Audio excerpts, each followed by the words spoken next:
Hello everyone, I hope you're having a great day. It is October, it's finally time.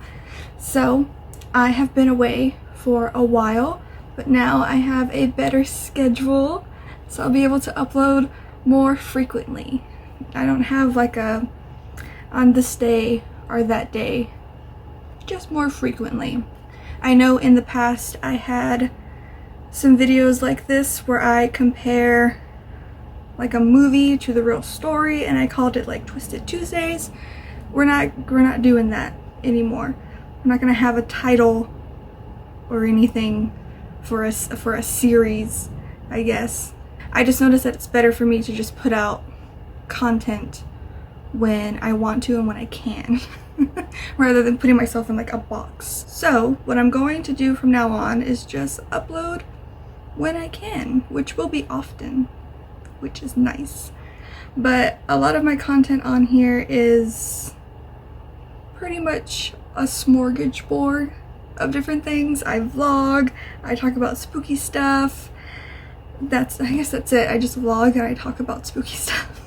But anyways, today's video we are going to be talking about the Watcher story. I have been wanting to make this video for a very long time, and now since Netflix is going to be putting out the new series on October 13th, I thought let's get on the road, let's do this, let's film it and talk about it. So for my notes that I have, I was going to compare this the story to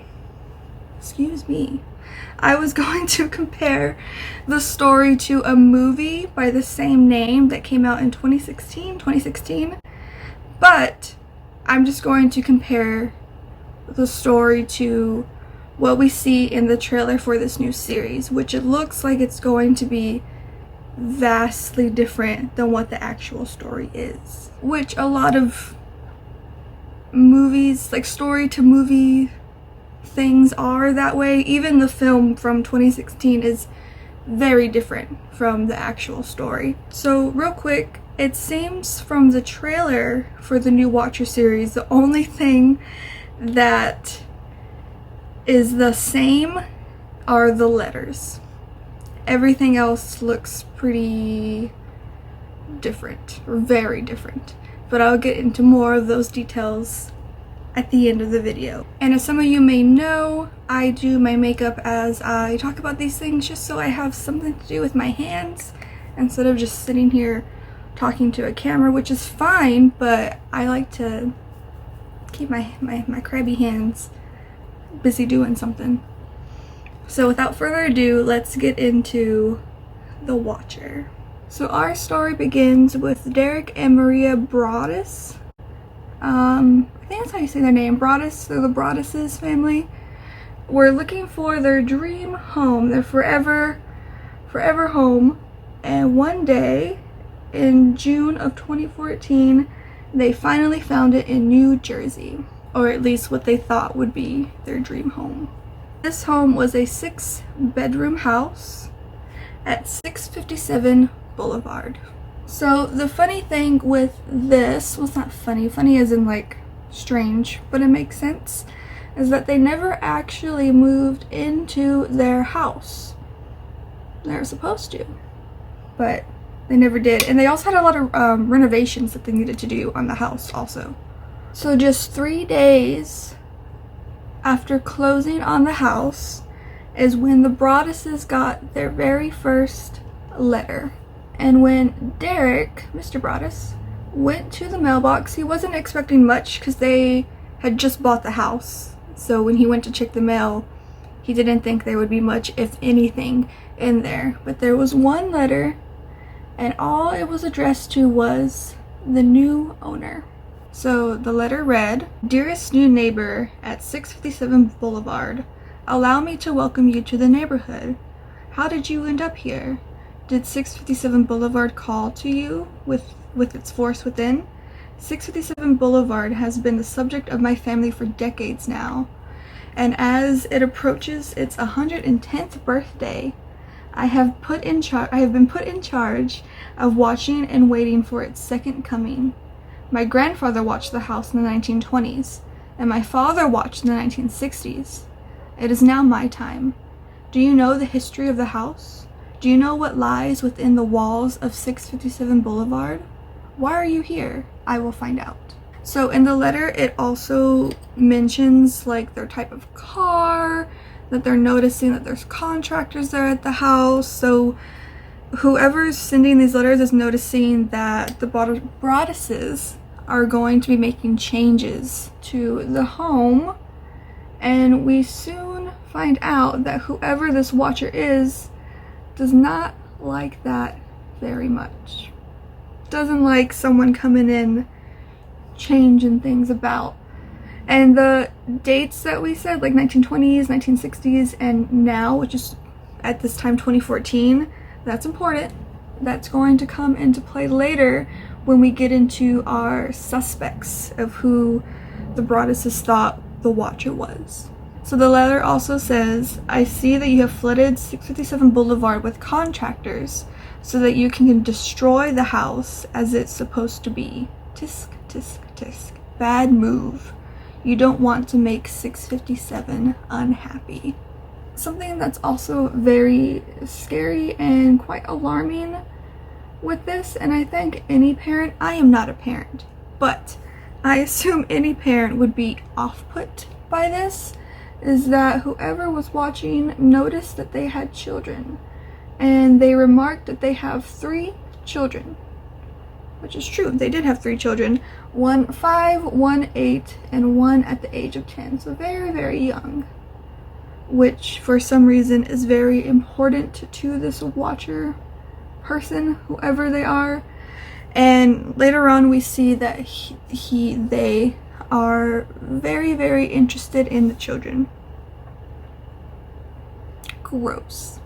Also, another thing to mention is that their kids were allowed to play with other neighbor kids earlier in the week before they got like moved in to the house, which makes sense. Like, you're meeting your new neighbors, and if they have kids, you want your kids to mingle with them. You never think that that might be a bad thing to do. Like, they might have met who this watcher person was, and that could be how they knew about their kids and so much about their kids. Anyways, I digress. In the same letter, this is just the first letter still, so in the same letter the watcher wrote, "You have children, I have seen them. So far I think there are 3 that I have counted. Do you need to fill the house with the young blood that I requested? Better for me. Was your old house too small for the growing family? Or was it greed to bring me your children? Once I know their names, I will call to them and draw them to me." So that part was so the letter states that the watcher asked the Woods to bring them young blood, and the Woods were the family that lived in the house previously.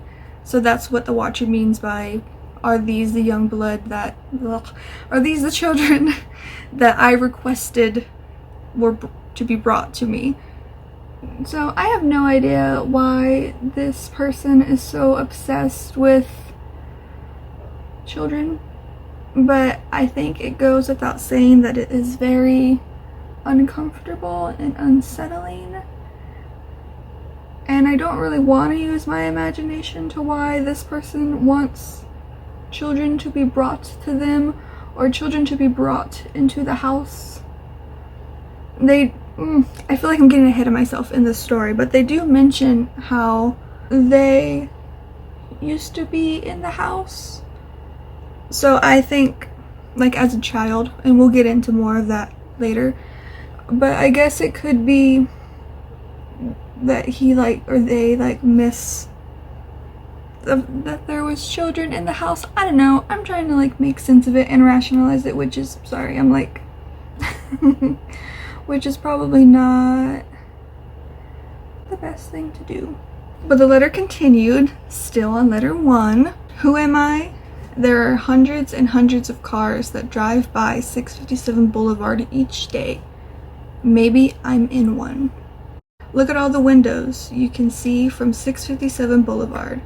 maybe I'm in one. Look at any of the many windows in 657 Boulevard and all the people who stroll by each day. Maybe I am one. The letter ended saying that this would not be the last letter that they received, and the way they ended it was, "Welcome, my friends, welcome. Let the party begin." And in cursive writing, it was signed, "The Watcher." This person seems to definitely have a knack for theatrics. It's very, very dramatic in my opinion. I think anyone would kind of agree. After all this happened, Derek ran into the house, locked the doors, and called the police immediately. When the police came, they read the letter and they recommended that Derek put the contractor's equipment that was in the front yard in the backyard. So, oh, sorry, I just saw myself real quick. In the backyard, so that whoever was sending these letters wouldn't use the equipment to break the windows to get inside the house. So Derek did that, and afterwards he drove to where the family was actually staying, because remember, they're not moved into this house yet. So he drove to where his family was actually staying, and luckily that's where the children were. They weren't at the house. After this incident, Derek and Maria wrote a letter to the Woods family. That was the family that lived in previously, the one where the Watcher said he asked them to bring him children. And those people are John and Andrea Woods. Andrea replied saying that they did get a letter in the mail on the last day that they moved out. No, they got a letter a few days before they moved out, and they just kind of disregarded it. They didn't think much of it at all. They're just like, that's strange. We've never received a letter like this. They said in the 23 years that they stayed there, they never once received a letter. This was their first letter that they got. So the next day, the Broadduses and the Woods went to the police station, and the police told them not to tell anyone about what was happening. That way it would be easier for them to catch whoever this is, because if it gets out too quickly about details and what's happening, you know, they can go into hiding, or there could be people who come out saying that they're the Watcher, which I don't know why people do that. I think, well, I guess people do it for attention, but that's gross. Don't do that. Don't do that. Don't be one of those people where there's something going on with a family or a crime and say that it's you when it's not, because it just prevents the police from doing what they actually need to do, if they actually do what they're supposed to do. So it was Detective Leonard Lugo who suggested that they didn't tell anyone. I mean, all of their neighbors are now suspects, so it's better to just not say anything since you don't know who this person could be and they're obviously in your neighborhood. It's safe to say that the family was pretty stressed out and on edge during all of this. Derek would have to cancel a work trip that he had planned. If the kids have to come to the house, Maria would take the day off so she could be with the children there. If the kids got too close to the edge of the property, Maria would call them back in. There was even one instance that Derek can recall with a neighbor that he was talking to, and the neighbor's wife said it will be nice to have young blood back in the neighborhood. Which is a big yikes. I would also make that connection. I would also be like,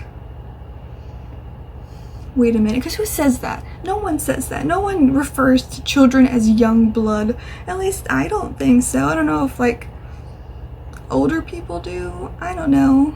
I just think that's creepy and you shouldn't refer to kids as young blood. So 2 weeks after the first letter, Maria was at the house doing just a spot of like tidying up when she went to the mailbox, and another letter was there, and it had the same shape as the previous one. It had the same like weird block lettering. Oh, that's what it had. It had like block lettering on each envelope, and she immediately called the police. When the police got there, that is when they opened up the letter to see what this one now said. The watcher wrote, "Welcome again to your new home at 657 Boulevard. The workers have been busy, and I have been watching you unload carfuls of your personal belongings. The dumpster is a nice touch. Have they found what is in the walls yet? In time they will." And this time in the letters, the watcher said, like, called them directly, Derek and Maria, so now the watcher knows their names.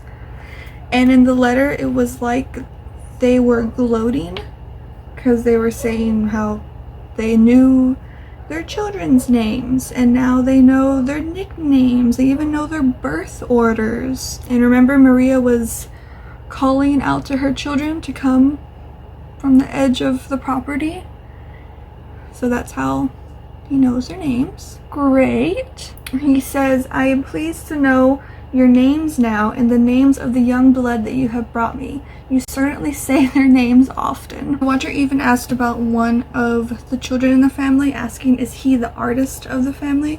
Because in the backyard of their house, one of the boys was painting on an easel outside, and the watcher had seen him and was watching him like he does. And the letter continues, 657 Boulevard is anxious for you to move in. It has been years and years since the young blood rolled the hallways of the house. Have you found all the secrets it holds yet?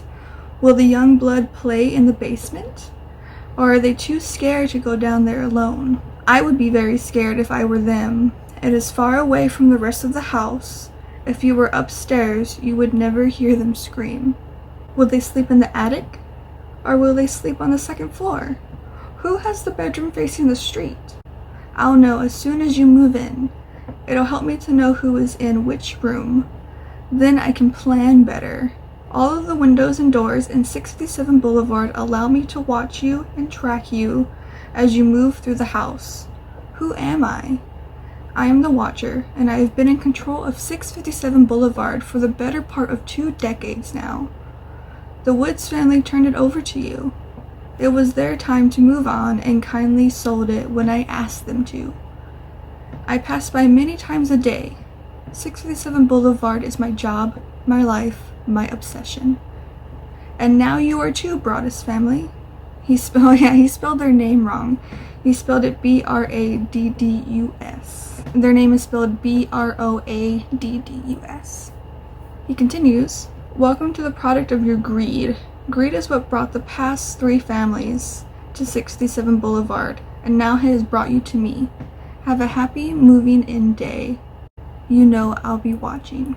So for good reason, Derek and Maria stopped bringing their children to the house. Makes sense, since it definitely seems like he is trying to, I don't know, like kidnap them. That's what it seems, saying like he has plans for when they move in. Wanting to know where each person's going to stay, or that he will find out where each person's going to stay. Which from this, the police, as well as Derek and Maria, and I think any logical person would understand or see that he has a good layout. Like, he knows the layout of the house. He talks about the basement and the second floor, and how if you're playing in the basement, like, your parents won't hear them scream if you're upstairs. And after they stopped bringing the children to the house, they received another letter saying, where have you gone? 657 Boulevard misses you. So at this point, the police weren't really doing much of anything except just waiting and watching, which is kind of ironic. So Derek decided to take matters into his own hands, and he set up cameras around his house, like all around his house, to try and catch whoever was leaving these threatening letters, because they were threatening letters. Derek even had a friend who was a former member of the FBI help him out with the investigation, but there was still no one knows who this person was. Now it's time to get into the theories of who we think the Watcher was. One of the theories is that the Watcher was someone who missed out on the house and they were upset that they weren't able to buy it. So this was their way of trying to scare the family out of the house so that it would go on the market again and they could take it for themselves afterwards. Oh yeah, that's something. The Broadduses ended up just not moving in. They're like, we can't live here. There's no way. There is another theory that I personally subscribe to, and that it was the next door neighbor, Michael Langford, who was the youngest of the family. And youngest isn't like super young. He lived there with his mother and she was in her 90s. So youngest doesn't really mean that he was a young man or anything like that. So one day a neighbor that lived 2 doors down from them was talking to him about Michael and saying how that he lived with his mother who was in their 90s. Well, the whole family lived with the mom, Peggy, and she was in her 90s and all the children were in their 60s, and how their father passed away 12 years ago. And all of that added up to Derek, and it adds up to me too, because where the house was, you can see straight into the backyard from one of the windows, where you can have seen the painting easel that one of the children was painting on in the backyard. And he was also told that their father died 12 years ago, which matches up to the Watcher saying that, you know, his grandfather did this and his father did it, and now he's been doing it for the better half of 2 decades. The neighbor also describes Michael as kind of strange or kind of a recluse, a Boo Radley type person, which you don't know who Boo Radley is. He's a character in To Kill a Mockingbird, which is a great book and everyone should absolutely read that book. But that's how he describes him. And Derek brought this to the police's attention, and the police were like, yeah, we know about Michael, but he's been cleared. Like, it's not him. But the only reason they said that it wasn't Michael is because they didn't have any substantial evidence that he could possibly be doing this. So it wasn't even anything like, oh, we have all of this evidence to show that it wasn't him. It was just like, we can't find any evidence, so we're just going to say that it's not him. It's not Michael. And the last theory is that the Broadduses made up the whole story so they can get some good money from it.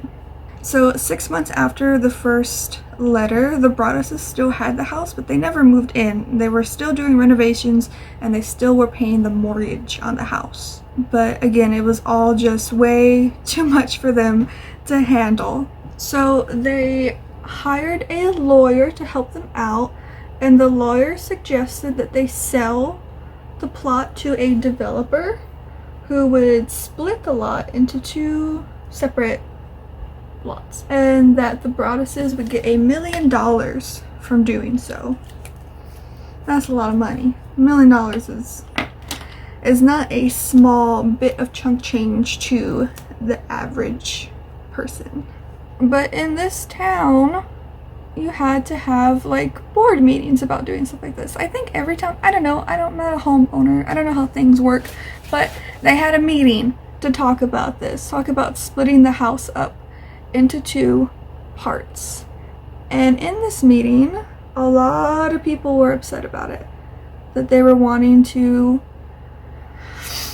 split up this house. So this house was one of the most beautiful on the street, and the neighborhood didn't want to take that away. And a lot of people in the city spoke up, or town spoke up, about why the house is so important, including Michael Langen. You know, the one that was a suspect. He also stood up saying how beautiful this house was and that you can't destroy something like it, that it's too unique. I don't know, I think that's a little suspicious. I think that's suspicious. But I don't know, what do you think? Do you think, am I judging Michael too harshly? I don't think I am. So, since they got vetoed on selling this house and splitting it up, they had to figure out to do something to get their earnings back. Oh, that's why people thought they just wanted money, because they decided to sell the house, split it. But they were in so much debt from trying to do renovations and still paying on this mortgage. It didn't make sense that it was just for money.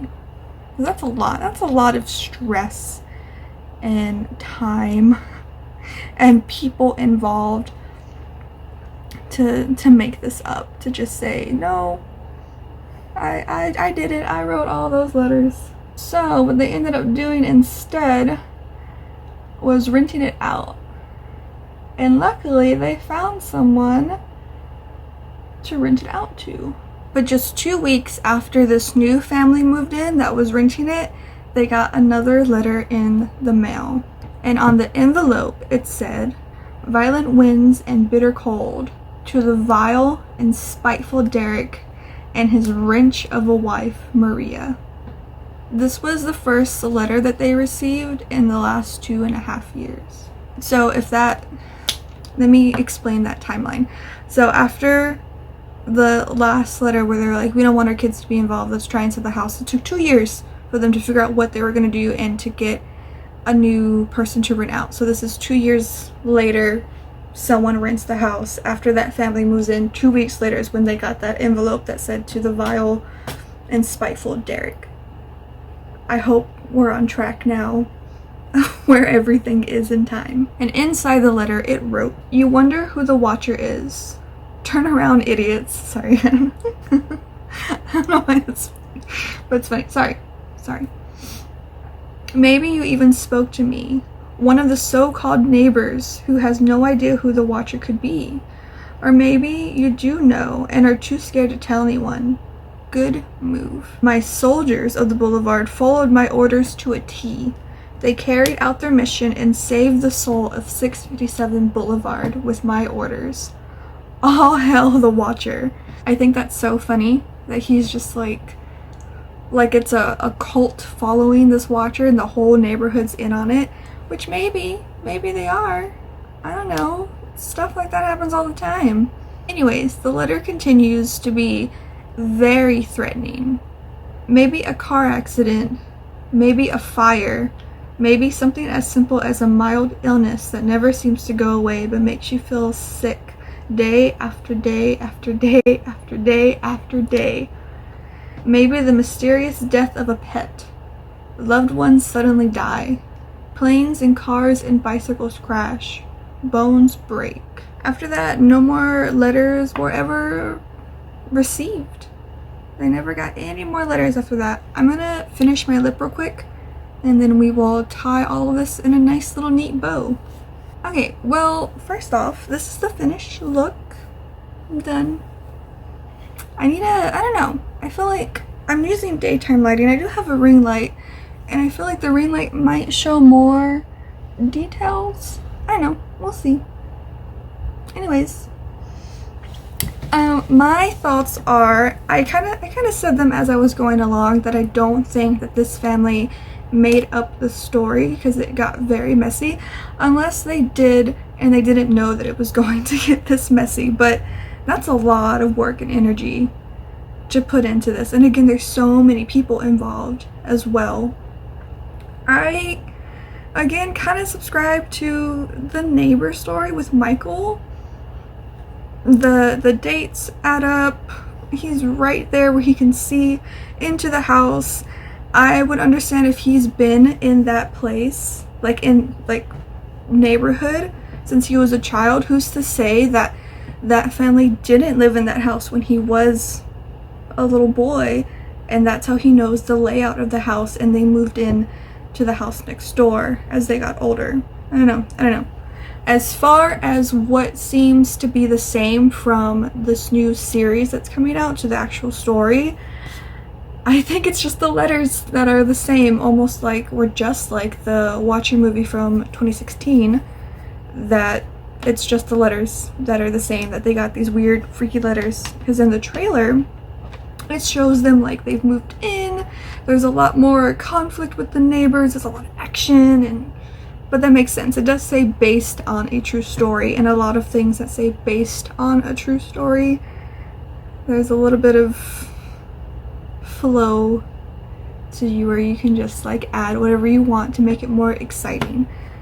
So I think that that's going to be entertaining, but not accurate to the actual story, which is kind of a shame. I would like to see some accuracy in this story because it is strange and it is unsolved. We to this day do not know who the Watcher is. Can you hear that? That's me messing with my makeup palette. Anyways, that's today's episode? No, that's today's video. I hope you liked it. Happy October. There'll be much more happening this month and throughout my content career. I don't know. I'm making videos now. I'm pretty excited about it. I hope you are too. I hope you have a great rest of your day, evening, whatever you're doing right now. And I'll see you next time. Bye-bye.